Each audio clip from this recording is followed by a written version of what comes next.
नमस्कार दोस्तों, मैं आशीष श्रीवास्तव बुद्धा क्लासेस के माध्यम से साइंस के केमिस्ट्री का एक बहुत ही प्यारा सा टॉपिक लेके आया हूं, जहां से यूपीएससी, यूपीपीसीएस, रेलवे, एसएससी और सुपरटेट में लगभग प्रश्न बनते हैं। मैं आपसे एक अपील करना चाहूंगा कि इस वीडियो को पूरा जरूर देखिएगा, अन्यथा टॉपिक सही से समझ में नहीं आएगा, क्योंकि ये केमिस्ट्री का सबसे टफ एक टॉपिक माना जाता है। देखिए, केमिस्ट्री को जब दो भागों में बांटते हैं तो एक को हम बोलते हैं इनऑर्गेनिक केमिस्ट्री, यानी कि अकार्बनिक रसायन,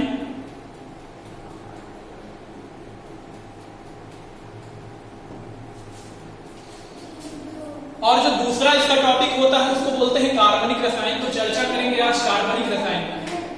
अमूमन होता क्या है कि टीचर्स पहले कार्बनिक रसायन को पढ़ाते हैं, लेकिन हम थोड़ा सा विपरीत दिशा की ओर लेके चलते हैं, क्योंकि यहां से ज्यादातर प्रश्न बनता है और अक्सर लोगों को समझ में भी नहीं आता है।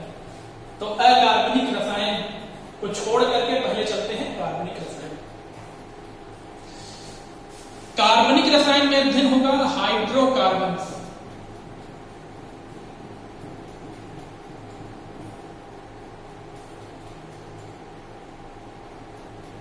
हाइड्रोकार्बन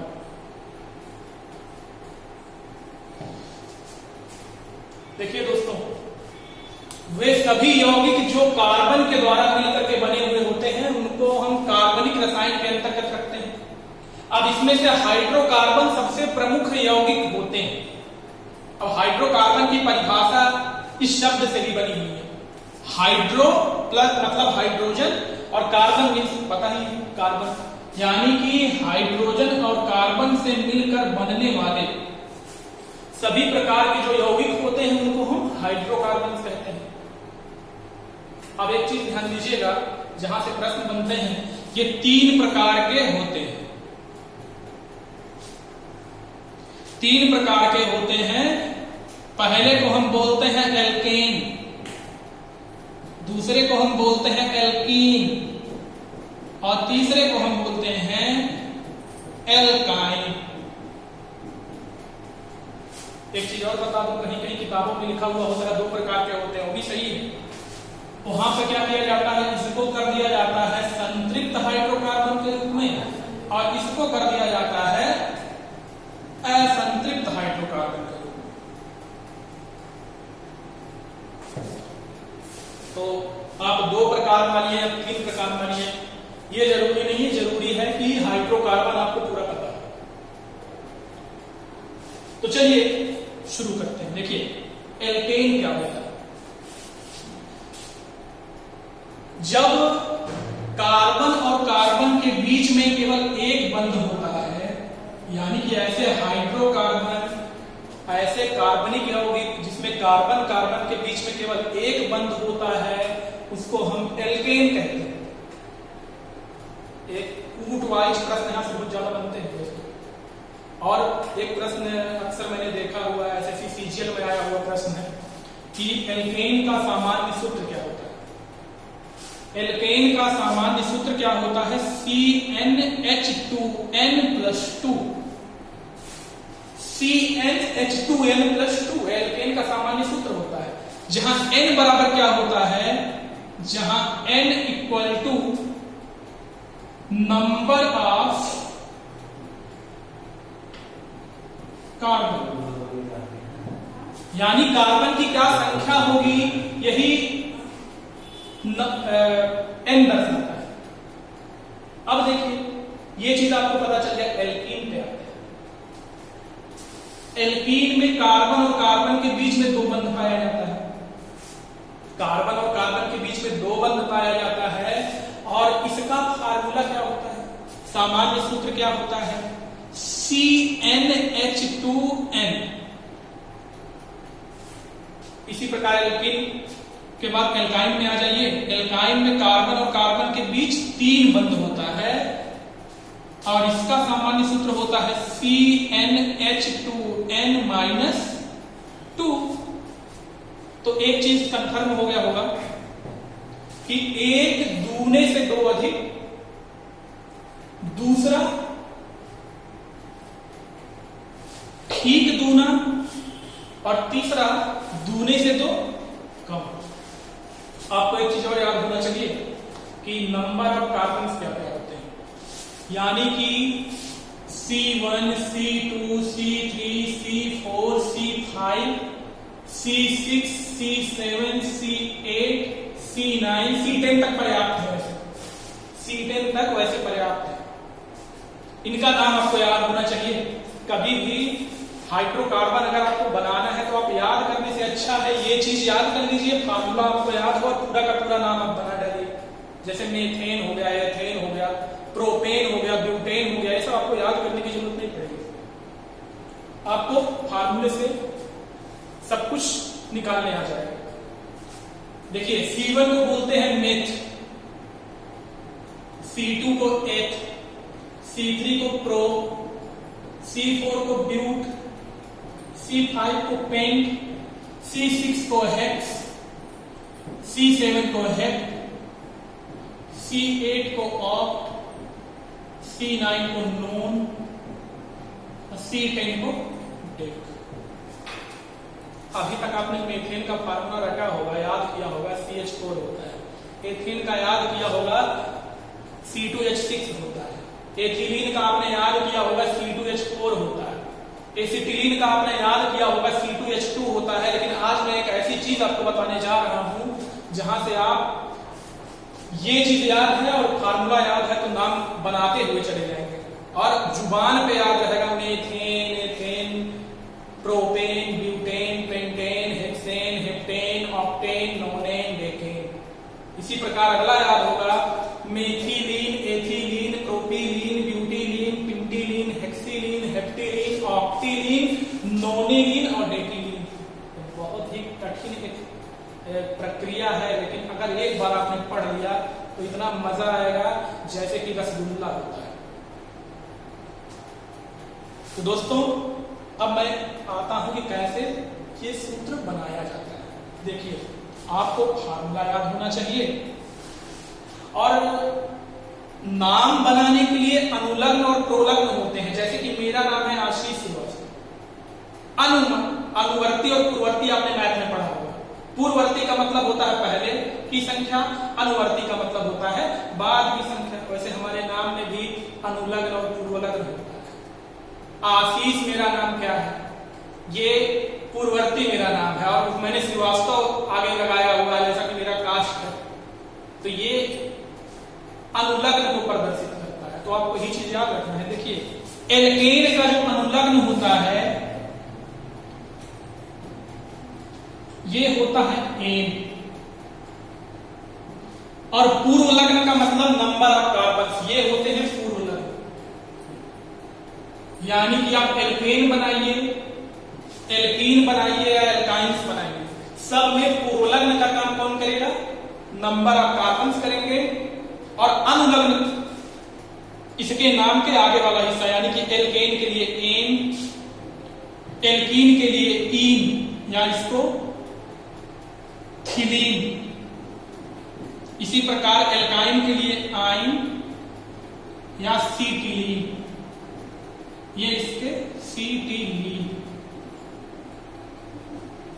ये इसके अनुलग्न है एन, ईन और आइन। और पूर्वलग्न आपको पता है। अब मैं आपको बताता हूं कैसे निकलते हैं नाम। फार्मूला आपको पता है CnH2n+2। एक चीज पहले आप चाहे तो स्क्रीनशॉट ले लीजिए क्योंकि मैं इसको इरेज करने जा रहा हूं।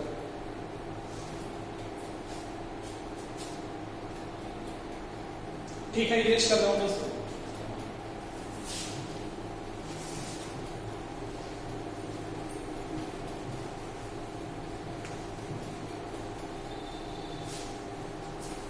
देखिए सबसे पहले शुरुआत करते हैं एल्केन की।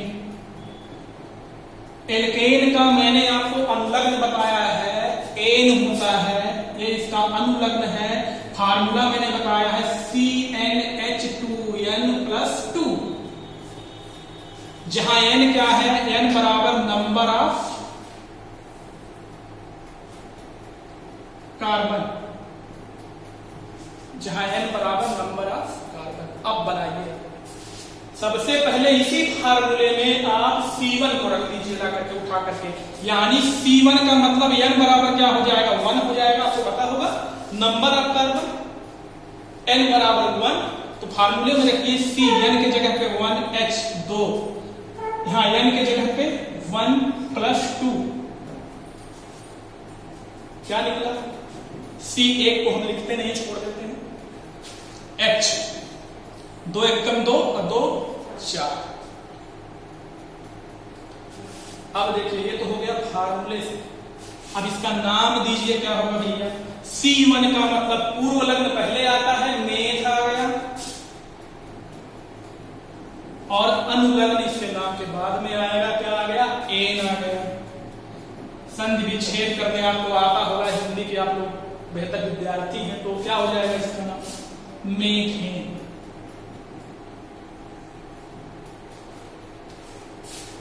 अब मैं एक तरीका और बता रहा हूं, ये तो हो गया फार्मूले से।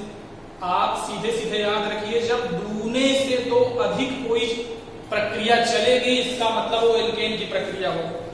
यानी कोई भी यौगिक हाइड्रोकार्बन में जब कार्बन के दूने से तो अधिक परमाणुओं को रखेगा, इसका मतलब वो क्या हो जाएगा, एल्केन की श्रेणी में आएगा। जैसे मेथेन हो गया, अभी एथेन के लिए हम C2 कर देते हैं। C2 का मतलब एक होता है, आपको पता है, इसीलिए C2H2 × 2 + 2। मैं थोड़ा सा जल्दबाजी में इसको किया है, एक बार ध्यान दीजिएगा। n मतलब 2, यहाँ पे 2 को मैंने वैसे ही कर दिया, मल्टीप्लाई बाई n के जगह पे फिर से 2 और +2 कर दिया। बनाइए, नाम क्या होगा, C2 2 दूनी 4 और 2 6, नाम निकाल लीजिए आप। 8 C2 का मतलब क्या हो गया, 8 हो गया, और किसका प्रोडक्ट है, एन का, तो हो गया 8 यानी कि एथेन। इसी तरह से बनता चला जाएगा। आप थोड़ा सा इसको अभ्यास कर लीजिएगा, कम से कम C10 तक। मैंने 2 बता दिया है, बाकी का काम आपका अभ्यास करना होगा। तो देखिए भाई, अब एथेन बन गया, प्रोपेन बनाइए इसी तरह से, दूने से तो अधिक, यानी कि C3 होगा तो H कितना हो जाएगा, 3 दूनी 6 तो 8, यानी प्रोपेन। C4 होगा तो H कितना हो जाएगा, 10 हो जाएगा, 4 दूनी 8 2 10, ये होगा प्रोपेन, ये होगा ब्यूटेन। अब पेंटेन C5 से हो गया पेंट, एन का मतलब दूने से तो अधिक, 5 दूनी 10 2 12, पेंटेन हो गया। इस तरह से आप पूरा का पूरा एल्केन का यौगिक निकाल सकते हैं। स्क्रीनशॉट आप ले लीजिए, फिर उसके बाद एल्कीन और एल्काइन को मैं केवल 2 मिनट के अंदर समझा दूंगा। स्क्रीनशॉट ले लीजिए।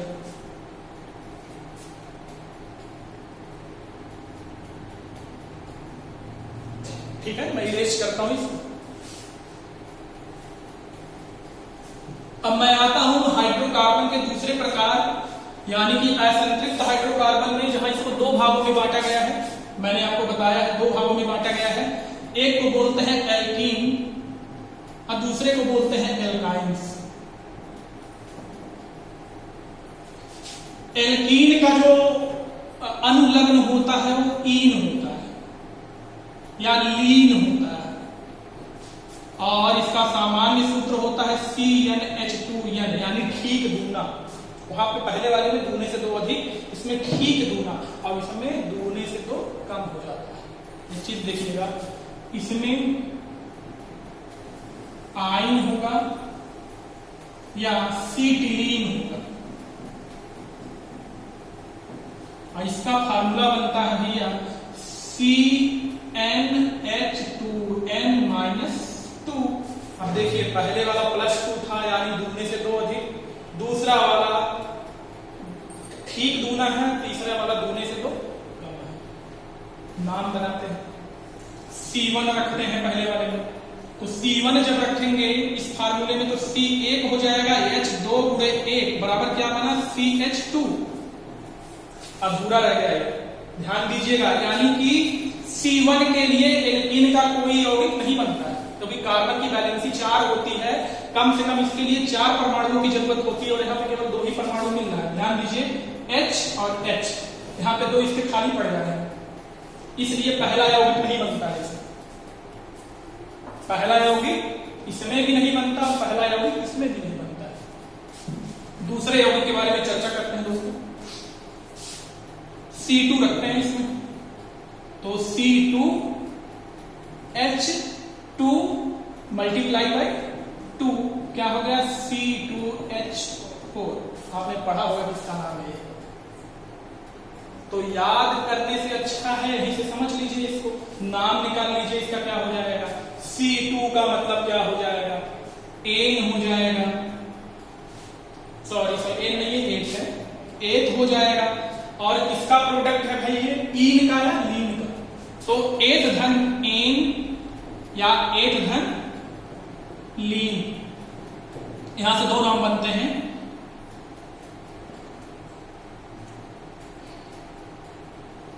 एथेन या फिर एथिलीन, यानी इसी का नाम एथेन भी है, इसी का नाम एथिलीन। अब इसी तरह से दूने से दो, ठीक ठीक दूना करते चले जाइए, आप इसका प्रोडक्ट बनाते चले जाएंगे, यानी C3 रखेंगे तो H6 हो जाएगा, इसका नाम क्या हो जाएगा, प्रोपीन या फिर प्रोपिलीन। इसी तरह से C4 रखेंगे तो H8 हो जाएगा, इसका नाम क्या हो जाएगा, C4, 4 का मतलब ब्यूट, और किसका प्रोडक्ट है, ईन का, यानी कि ब्यूटीन या ब्यूटीलीन हो जाएगा। C5 से पेंटिलीन या पेंटीन, C6 से हेक्सीन या हेक्सीलीन, C7 से हेप्टीन या हेप्टीलीन, ऑक्ट से ऑक्टीन या ऑक्टीलीन। क्या करना है आपको, ठीक दूना करते चले जाना है, यानी कि कार्बन के परमाणुओं की संख्या जितनी होगी, हाइड्रोजन के परमाणुओं की संख्या आपको डबल कर देनी है दोस्तों।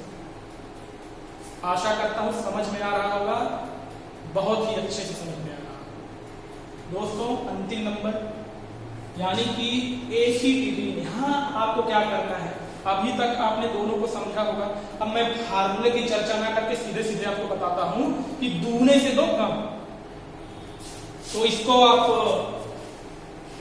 स्क्रीनशॉट कर लीजिए।